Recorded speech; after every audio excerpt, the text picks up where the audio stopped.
80 آیتا او په سوره یاسین کې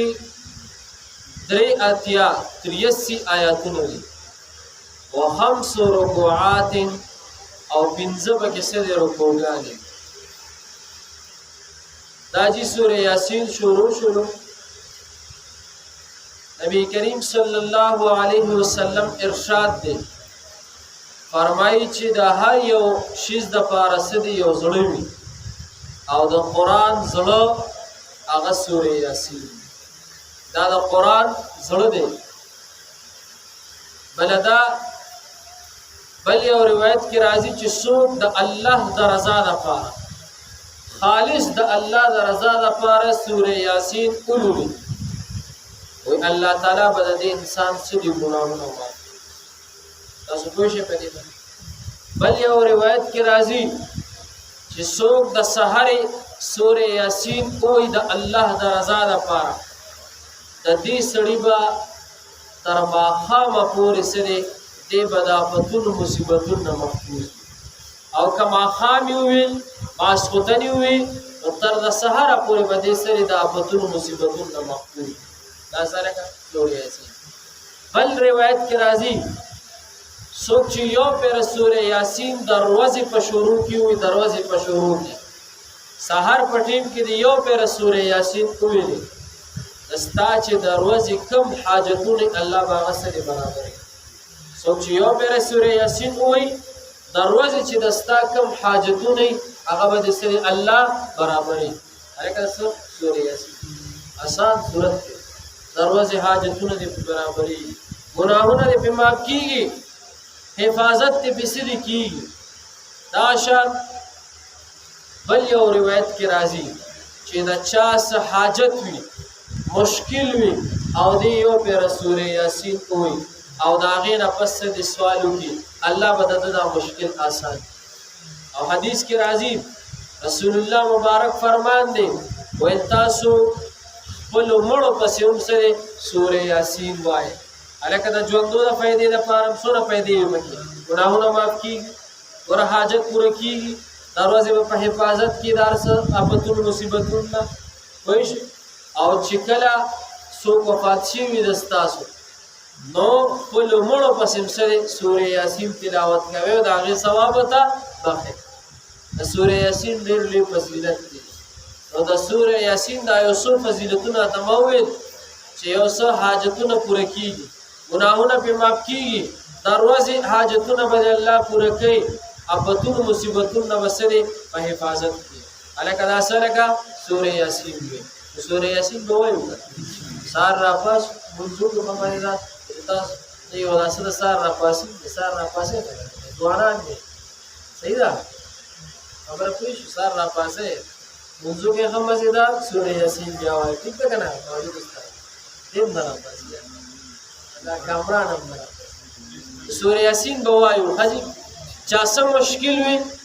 دا مشکل نه مخ کې یو پر سوره یاسین وایو الله نه سوال کوا الله به دې مشکل حل کړي زموږ یو استاد محترم دی الله دې ژوندۍ کې برکت کړي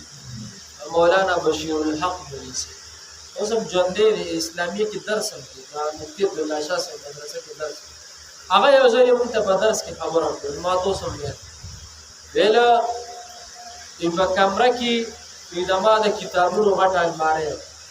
او بیا په هغه کې څه یو څو مګیا د شوی راتلی به کتابونه به پړل نو وزړ زیات پریشان او دوی به مې ولا راوړه او مګې نه مړې او لټ په مې مته کې خو د کله سو ډېر پریشان وای بس قران مې را کولو او سوره یاسین مې راوړل او سم په توجه سره مې دا سوره یاسین مې سم په اخلاص سره بالکل الله ته مې توجه برابر کړې و خبرې ترې مې چا سره نه کولې اخوا دې خوا مې نه کتل بالکل په اخلاص سره سم په توجه سره په ذهن سره مې سوره یاسین یو پیرا اوسم په توجه سره نو خلک تلاوت هم کوه خوا دې هم دا تلاوت پیدا نه کی نو خلک وظیفیم کوه خبرې او ګوره غیبت هم او ستر سپورم وایو نو دا بیا فائدہ نه کوي کم وظیفه کم تلاوت چې په اخلاص سره توجه سره ډیره فائدہ کوي زموږ استاد وی چې څنګه مې دوه سورہ یاسین می برابر کو وچ یا الله دې سورہ یاسین په برکت سره یا الله دا مګي سره دې کمرې نه لري دا زمون دا کمره دې سره خالی وې اق سورہ یاسین د پښه مات وکړه دوه ورځې پس دې مګي بیا یو ختم مکمل او بیا استاد محترم وی تر اوسه پورې نشته پکې خبره باندې پېښه دا یو مشکل چاته چې سم مشکل وي سورہ یاسین سره دا وایي ها ربي آیات کریمه کې یاسین دا یاسین دا د حروف مقطعات لري څه شي کا د حروف مقطعات لري د دې په معنا باندې اسم سوا د الله د دې په معنا باندې صرف الله په حکم دي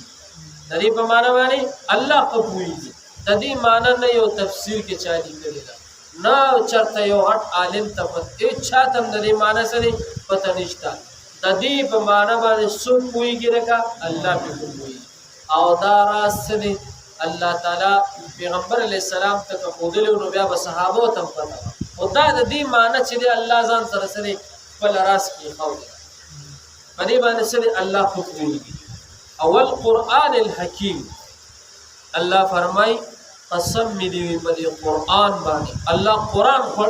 په دې قرآن باندې سره قسم خورلې الله وی قسم می دی په دې قرآن باندې الحکیم چې دا قرآن د حکمت نه ډک کتاب دا قرآن د حکمت نه سره ډک کتاب دی یا و انک لمن المرسلین الله وی قسم می دی په قرآن باندې چې دا قرآن د حکمتونو نه ډک کتاب دی او بیا الله وی انک لمن المرسلین اے پیغمبره بشک چې ته دراله ګلی شوی پیغمبرانو نه دیم صفات ګوره د چا بیانېږي د رسول الله مبارک بیانېږي رومبي صفات د سشي بیان شولو د قرآن بیان شولو قرآن پسې دیم صفات الله تعالی ډایرکټ د سشي کوي د خپل محبوب پیغمبر الکه کې به کمنه کوي الله تډیر ګران رسول الله مبارک الله تډیر محبوب الله تډیر خوخو الله جل شانو د رسول الله مبارک دغه د دنیا پیدا کړ الله رسول الله مبارک ته وی بشک اے پیغمبره کدا کافران ډیرم سوي کدا مشرکان ډیرم سوي کتا پس ډیرم خبره کې پیغمبره کدا تا پس ډیرم ستغس پوری وي کدا تا پس ډیرم سوي پیغمبره وانک لمن المرسلین اے پیغمبره بشک چې ته د پیغمبرانو نه یې درالېږي شوی پیغمبرانو او دې یو سورج کیږي تاسو ته پته مي چې په انډیا کې یو خزي رسول الله مبارک پسې سره نازیبه الفاظ استعمال پته نشته پته رسول الله مبارک پسې سره خبرې کوي نو دا اوس تاسو دې ته سوچوږئ کنه چې یو انسان د غوا میتیاز اسکی اندوان په غوا میتیاز اسکی دا غوا میتیاز اسکی او دا سقافله د غوا په میتیاز او د غوا په ګندګي لړلي او دا مرداران د رسول الله مبارک سره ګستاخی کی او ګوره جی یو ګستاخی خدا سي کنه چې هغه پټه وي پټه ګستاخی داسې لکه دا کافران اندوان په خپل کور کې رسول الله مبارک پسې یا مونږ پسې مسلمانانو پسې یا قرآن پسې چې سوي راغې نه مونږ نه خبرې یو ګستاخی داسې وي چې علی الاعلان په میډیا باندې ښکارا کنزل ښکارا چې کوم دی بدرت پر رسول الله مبارک پسې ویل وګوره دا د اندوان دا زمونږ د مسلمانانو د ایمان دی زمونږ د مسلمانانو د دې ظالمانو حکمرانانو ایمان دی اے دا اندوان خزا دا خزي بس حیثیت مړه او بیا اندو خزا او بیا چې دی دا و شیطان خپل کار کوي دا وجود پورا برابر شیطان ته کم ځای په کې شی راو دا ډېر رامي شیطان نو ګورې جی اندو خزا چې هغه بیا د رسول الله مبارک خلاف خبرې کوي د رسول الله مبارک په باره کې څه د نازیبه الفاظ استعمالي او زموږ دا ظالمان دا وزیران دا جابران یو پکې د خوري نه اوف قدر نه دي دا ډېر بے غیرت دي دا شاباش شریف او کاټا شریف او د عمران او دا ټول بے غیرت ټول دا یو د نسړي زم سره تر اوسه پورې په دې باندې دانې دی وی چیرې دا بچ دیم نه دی ویل چیرې یا دا خنه دي شي دیم نه دی ویل دې ظالمان او جابران او الله جل شانو د خپل پیغمبر صفت کوي الله اے پیغمبره قسم مې په دې قران باندې اے پیغمبره چې ته درالې غلې شو پیغمبرانو نه علی صراط مستقیم بالکل پنی غلار باندې تنزيل العزيز الرحيم او دا قران نازل لتا ته پیغمبره چې زبردست او د مهربان ذات د طرف څخه نازل کیږي ګورې جی سبق تا بسم الله الرحمن الرحيم شروع کوم په نوم د الله چې به حد مهربان او نهایت رحم والا دی یاسین الله خپويږي په معنا د دې حروف باندې والقران الحکیم قسم دې په قران باندې چې د حکمت نډک دی انک لمن المرسلین چې بشک ته د پیغمبرانو نه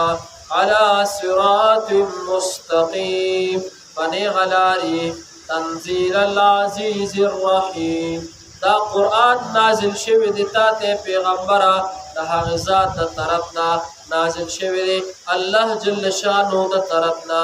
العزيز الرحيم چې زبردست او مهربان دی صدق الله الحمد لله رب العالمين الصلاة والسلام على أشرف الأنبياء والمرسلين وعلى آله وصحبه يا أرحم الراحمين يا مالك الملك بالجلال والإكرام بالكرم إنك على كل شيء قدير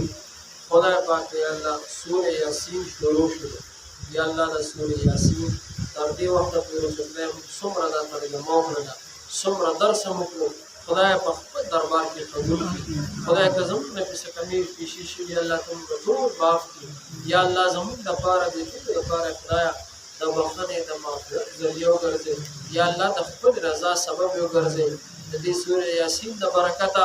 خدای زموږ ګناهونه معاف کړي د دې ناستو منګورو د ټول ګناهونه معاف کړي سورې یاسین د برکته یا الله زموږ د ټول په حال باندې رحم وکړي خدای زموږ د ټول مشکلات ختم کړي خدای زموږ د ټول پریشانای ختم کړي یا الله د دې ناستو منګورو د چا څه